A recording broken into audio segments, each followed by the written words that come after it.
Alright, so welcome to another edition of the program TVN Sports on Television Nigerian. My name is Anthony Momodu. This week's edition promises to be very interesting as we extract the big stories that made the rounds in this week's world of sports.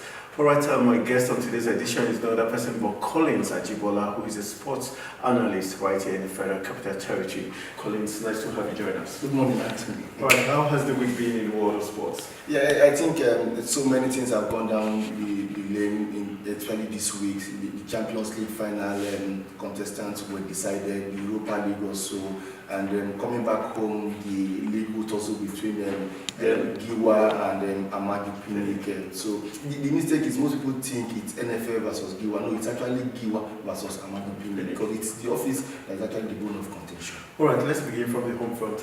What does this do to the World Cup preparations of the Super Eagles and NFF specifically? Because whether you like it or not, Amadi Pinnick should be distracted with this court order.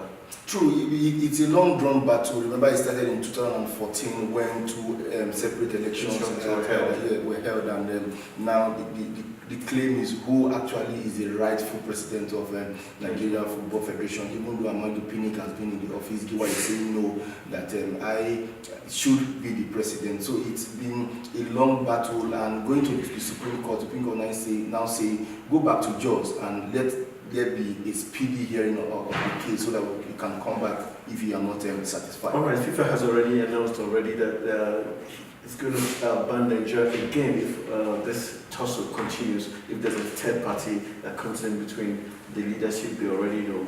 What does this mean? Is this going to make the case also fizzle out once again? I won't believe, Anthony, that threat from FIFA is an authenticated one. I think it's just some group of people fabricating that, splashing that over our faces. Like they did in the past. Like they did in the past, where some people will go to one plaza in Abuja here and then just concoct a letter, and you know the popular Oluwole in Lagos where they go there to get those letters. So, but the fact is, Blatter went to court when he was disbanded from FIFA. Platini went to court, and the recent ban, Confederation of Brazilian Football President also went to court. So why is Nigeria's case different? You must, as it is said, give to Caesar what belongs to Caesar. We are legally binding in this country. You must obey our law.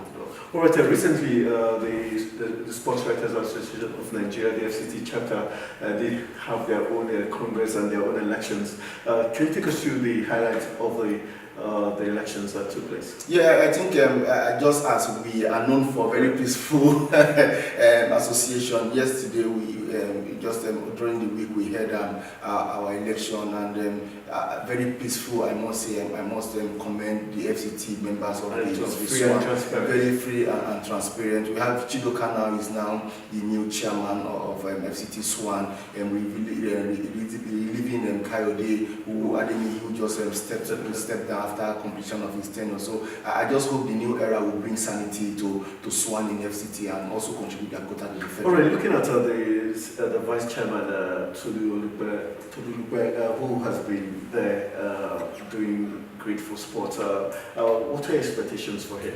I think this current executive led by Chidoka will really go a long way in adding, making impact in FCT Swan. Remember that before Kayode Adeni's tenure elapsed, there has been some undertone scuttle between the FCT Swan, the Lagos Swan, and the federal, because of the federal Swan coming to say no, administration should do everything through them rather than going by state association, which is still a serious tussle. Because now, if you say, when it comes to slots of traveling, if you say they must bring all to the federal because the Swan in KB deserves some slots, you ask yourself, are those Swan chapters very vibrant and active just the way Lagos and Abuja is? So you can't rob Peter to pay Paul. That's just definitely. Alright, still on the home front, the Shooting Federation did inaugurate its committee recently. How did that inauguration go, and are you impressed with the potentials the Shooting Federation holds? Yeah, I think I hold every member that was inaugurated high esteem, and I believe they will take the Nigerian Shooting Federation to the next level. Many a times we just concentrate on football, and maybe when there is a competition, we concentrate more on the track. I think other federations will be given opportunity to also rise to that peak too, because you never can tell the sports that will bring you laurels when you go to an international competition. All right, we'll go for a quick break. When we come back from the break, we'll be looking at the stories on the foreign scene. We'll be focusing on the emerging finalists for the UEFA Champions League and also the Europa League, and we'll take a look at some other sporting events, and then we'll wrap it up after this break. Welcome to Living Treasures Academy. Enjoy a conducive and serene learning environment. Qualified and experienced teachers. Equipped computer laboratory and library. Secured atmosphere. Extracurricular activities. An all-embracing curriculum for total development of the child. Comprehensive education for leadership. Join us today from crèche to secondary levels.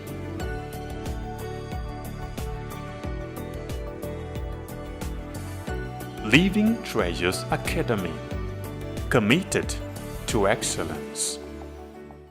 Alright, welcome back from that quick break. You're still watching TVN Sports on Television Nigerian. My name is Anthony Momodu, and I still have my guest here, Colin Sajibola, who is a sports analyst right here in the FCT as we look at the big stories that are making their rounds. Alright, let's go to the foreign scene, starting with the Champions League. Are you impressed?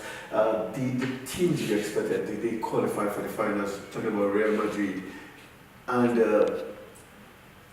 Liverpool. I think to the finals. Yes, to some extent, yes. Was the Liverpool emergence in the final a surprise? Absolutely. Nobody gave them that chance of going all the way, but because of their tenacity and that zeal by the players and the coach to say no, this is actually our aim. If we can go this far, then we can go all the way. I think they deserve the accolades, and I'm sure I want to believe they will have the assurance too when they hit Kiev with Real Madrid. But talking about Real Madrid, I think they've actually pinpointed the lapses in officiating in this year's Champions League, because it's been an awful one. Remember their match with Juventus in Turin, and also their match against Bayern Munich. So many things came to play. But here we are. Let's hit Kiev May 26th. Do you think Liverpool is going to walk alone in Kiev May 26th? Do you think they're going to run out of their luck? It will be a tall order, because Real Madrid, the Champions League is in their DNA. Experience will count for them, and the players they have and the pedigree of their coach will count for them. It will just be, it's a newcomer for most Liverpool players. No player, nobody among the squad was there when they won it in 2005. But with the charismatic Mo Salah, who is in extremely good form this season, having scored 40 plus goals in all competitions, don't you think he's going to be a deciding factor between Real Madrid and Liverpool? Yes, when Liverpool file out against Real Madrid, I will see a Messi in Mo Salah trying to torment the defense of Real Madrid. But when you have to look at it too, when you have Varane and you have Sergio Ramos, who are very good and very, very strong in the defense, except if Carlo Neves perhaps decide to go off air that day, it might just be a very tough one for Mo Salah. If you look at that second leg match against AS Roma, Mo Salah, Firmino and Sadio Mane were subdued in that attack line. So it goes to tell you that somebody that actually tamed Mo Salah. Looking at the fact that Zizou is under pressure to win the Champions League so he retains his job as a Galactico coach, how would that pressure translate to the players? Is that going to be a disadvantage for the Galacticos? I don't think it will be, because if they were to meet a Juventus side or a Bayern Munich side or a Barcelona side, it would have been a very pressing one for them. Yes, Liverpool have had a good run of form, but I think we just tell these boys, go there, play the ball, enjoy it, and teach these guys that it's in our DNA. All right, let's look at the second tier of European football, talking about Europa, and Arsene Wenger trying to end his 22 years in Arsenal.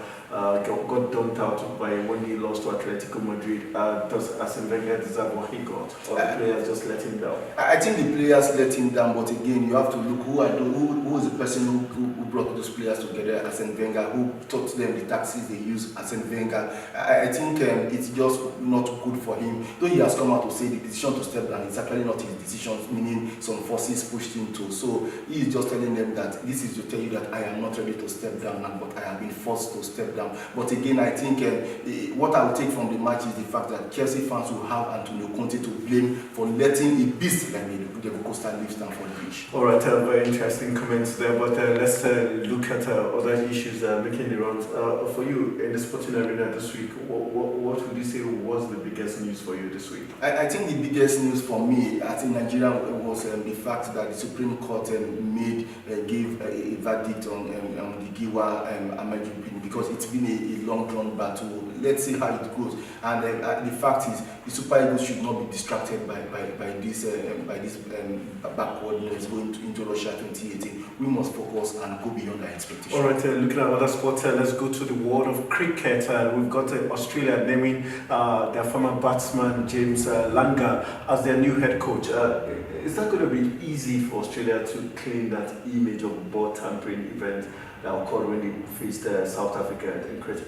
I think for a very long time it will take a lot for them to actually erase that poor image and bad image they already have. But the fact is, the players came out to say the coach was not involved in any way. So letting the coach go, I think it's just too harsh for them. But if it's total cleansing, it's good. But for who we know they are in cricket, I don't think that will bring them down. It will just perhaps propel them and do what they know how to do best. All right, as we wrap up TVN Sports, let's take a look at likely transfer that's likely to happen in Europe between the big teams. We've got Fellaini saying he's not going to renew his contract. Neymar, the talk of him going to Real Madrid is being said is being watered down because Salah is in the picture. Also, they're asking for a move to Real Madrid. Looking at the transfer season, what are your expectations? I think for Neymar, I've said it before that it's actually a coup, just like the coup Man City did over Chelsea on Lampard. Go to MLS Galaxy, then we'll come and take you from back door. So I think it was just for Neymar to say, go to PSG, we'll come and take you. But for the king of Abu Dhabi coming to say, don't sell this man or else there will be trouble, it means there's actually a royal ban on the sale of Neymar. But we all know that PSG is definitely not one team Neymar want to be in the long run. And for De Gea, Real Madrid have come a long way looking for him, and with Carlos Neves not giving Madrid what they want, I think Manchester United will just find it difficult to hold on to De Gea. All right, that's how we'll call it a wrap on the review of the big stories that have made the rounds for this week, talking about the 30th of April to the 4th of May. And I want to say a big thank you to Collins as well for always being there. Thank you, Anthony. Truly sporting. Congratulations to the new executive of the Swan Sports Writers Association of Nigeria, the FCT chapter. I wish you all the best. And this is how we knock it off on TVN Sports for this week. My name remains Anthony Momodu.